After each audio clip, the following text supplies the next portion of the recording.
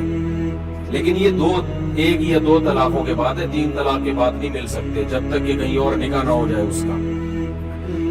تو خیر قرآن مجید میں اس میں اللہ نے یہ بھی حکم دیا